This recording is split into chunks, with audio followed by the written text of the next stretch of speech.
closer I am to the burnout end of the spectrum, the less that my self-care will do.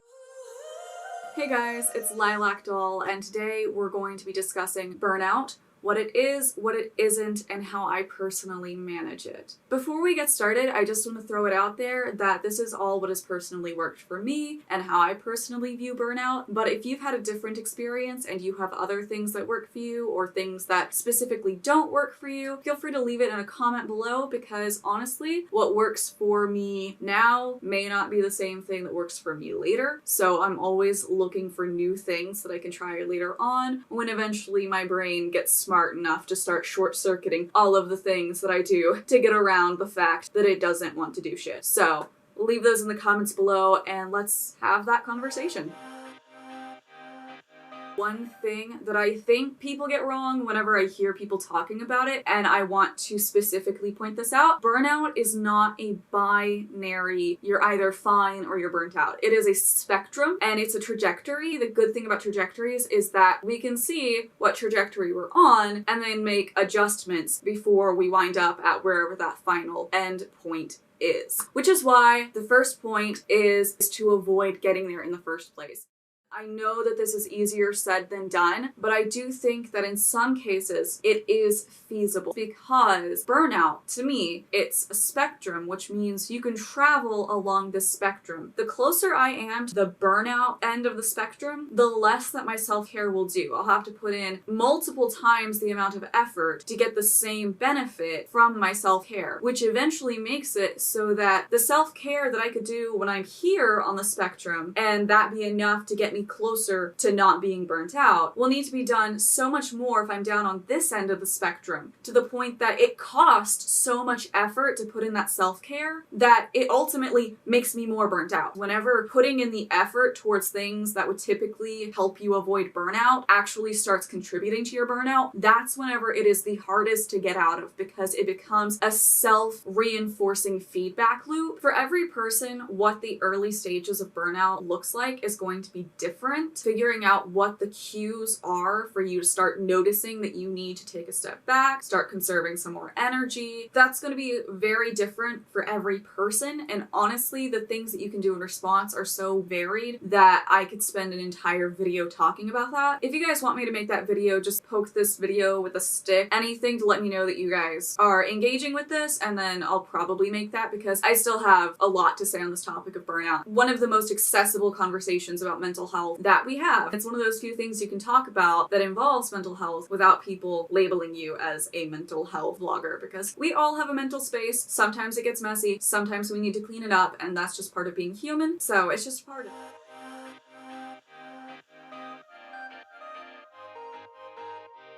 What I want you to do is to make a list of everything that you need to do in order to survive. Everything on this list should relate back to physiological needs: food, shelter, safety, water, sleep, those first two levels of Maslow's hierarchy of needs. That way, whenever you are severely drained, completely burnt out, and tired of making decisions, you don't have to, because you already know what your priorities are. And as long as you keep those bottom two layers of Maslow's hierarchy of needs straightened out for the most part, you'll usually be okay. Those are the things that once those start backsliding, it becomes infinitely more difficult to reverse that trend. Make the things on your list things that you don't have to make a decision about when you look at that list. So don't just write down, I have to eat. Write down, I need to get at least 2 meals and a snack, or 1,300 calories in a day, or whatever your base metabolism rate is. For sleep, I need 6 hours of sleep every 24 hours. Adjust this list as time goes on. If you find that when you're burnt out, you need 10 hours of sleep instead of 8 like you normally do, put that on there. These aren't the things that you're doing because other people expect you to. These aren't the things that you're doing because you want to. These are the things that you absolutely have to get done in order to keep yourself upright. For most people on this list, work is going to be on there because that's what's needed to secure the shelter, where you store your food, where you eat, where you sleep. It's what provides the funds to buy the food and the blankets to help you sleep. And it all needs to relate back to this. So whenever you are completely at the end of your rope, you are making sure that those things are done before anything else. Otherwise, you're just going to dig yourself deeper into that hole of mental exhaustion that fuels burnout. Now, I'm not saying that these are the only things you should ever do when you're burnt out. What I am saying is that these should be the highest priority things to do. I'll talk about it more in another point, but if at any point you have to choose between meeting your physiological needs and meeting a desire that isn't a physiological need, pick the physiological need first. I highly recommend making this list at a time when you're either not burnt out or you're just in the early stages of it, because the more burnt out that you get, the less likely you're going to make the goals quantifiable and you're more likely to set lower standards. But there's no better time than the present. Don't put off doing this just because you're burnt out.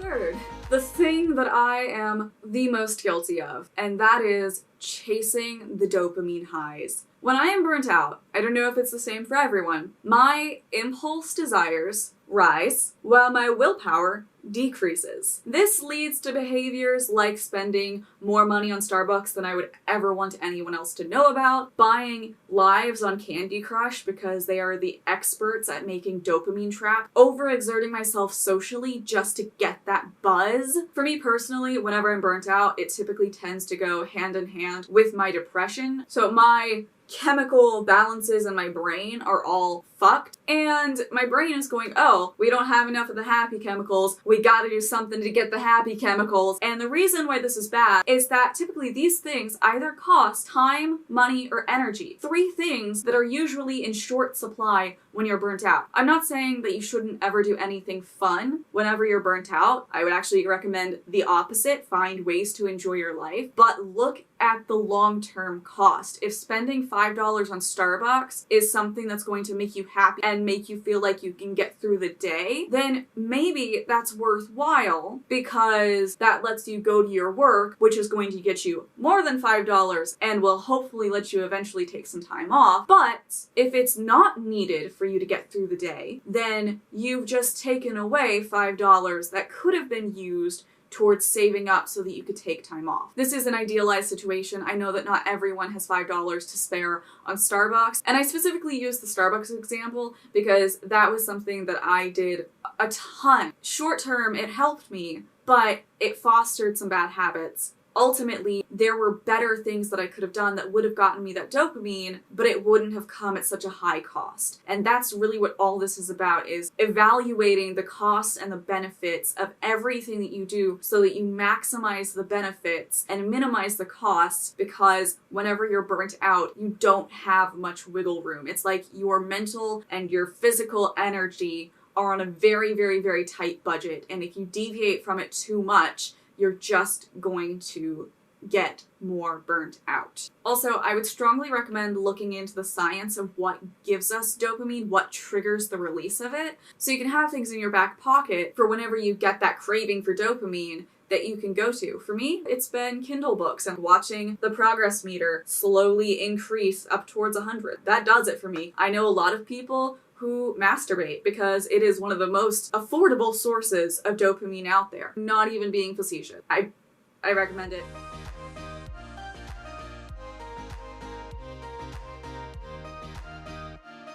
Number 4. Put in little bits of effort here and there to help smooth over the transition from being burnt out to not being burnt out. This is one that I have taken directly from my depression routines. Typically, my burnout comes with my depression. They're just peas in a pod. That's also why a lot of these tips are focused on my life outside of work, outside of school, outside of whatever it is that is being affected by the burnout or may look like it's causing the burnout. Because personally, it's not usually that something is causing my burnout. It's that something is creating an opportunity for my burnout to be noticed, because my burnout is actually being caused by my depression. Therefore, changing my work, changing my classes isn't going to help me. And if it is something external that's causing it, that means it had to have been going on for quite some time and I wasn't able to change it. And if I wasn't able to change it in the past, I probably won't be able to change it now that I'm burnt out and have even less effort to give. So I focus on the internal stuff. The smoothing out is,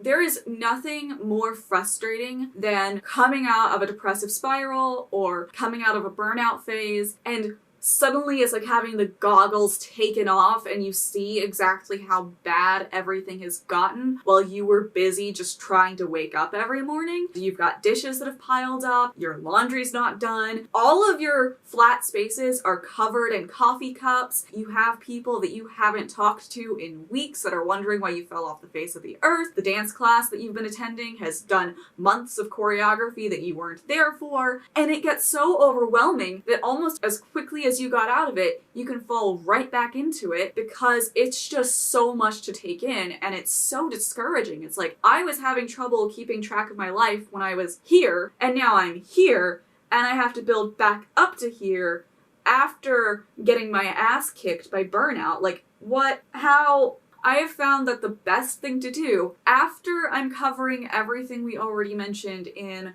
tip 2, after I'm covering those bare minimums, if I can put in even a small amount of effort to help prevent some of that backsliding, it means that when I eventually get past this, it's going to be so much easier to do so. I can hit the ground running. This is a skill that I've built up over several years at this point because I've been dealing with this shit since I was like 12, so it's not new territory for me, but it took a long time for me to get this. Now that I've done this, coming out of a burnout phase or coming out of depression is immensely easier because not only do I not have a mountain of things that have piled up, I also don't have any parts of my identity that have gotten wrapped up in it. Whenever we start letting things fall to the wayside, we start trying to justify it to ourselves and we start telling ourselves stories about, oh, I'm just a sloppy person, or I'm just antisocial, or I'm just introverted, or I just don't want to go to dance class, when in reality, it's that you want to do these things and these are things that help you. But when you don't do them, you start telling yourself, this is just who I am now. And whenever you come out of that, you have to undo all of that storytelling, which is a mindfuck that is just not worth anyone's time. So if you can make little bits of effort to keep that from becoming a mountain of things you need to do and a part of your identity, that is 2 obstacles that you have avoided before you even start feeling better. And I'm not saying that you need to do everything. Like, don't go on a cleaning spree and use up all the energy that you have left, but do a few of the dishes. You don't even have to do all of them. Rinse your dishes so that you don't have food growing on them. You don't even have to wash them. Put in a load of laundry. It doesn't matter if you get all of it, just some of it. Go to at least one dance class so that you don't have to deal with the anxiety of, oh, what are they going to say now that I'm back and I've been gone for a while? Because those are the things that are going to make it less likely that you're going to get back into this situation, and it's going to help prevent that feedback loop of I have so much to do and I get burnt out and then I start feeling not burnt out again and I have so much to do. It doesn't have to be ever. It doesn't have to be perfect. It just has to be like a tiny little bit. However, I will again reiterate, don't do this if you're not meeting the bare minimums, the bare basics, the physiological needs. Don't skip out on sleep to clean your apartment. That's not going to help you. There's a reason that those bare minimums were set and you can't trade them out for other things. One more thing I want to add to this before moving on is that it's completely understandable that you in that moment do not give 2 shits about whether or not you're wearing clean clothes or whether you have a clean cup in your cabinet. However, something I always think about is that I'm not doing this for me, I'm doing this for my future self who will care about these things.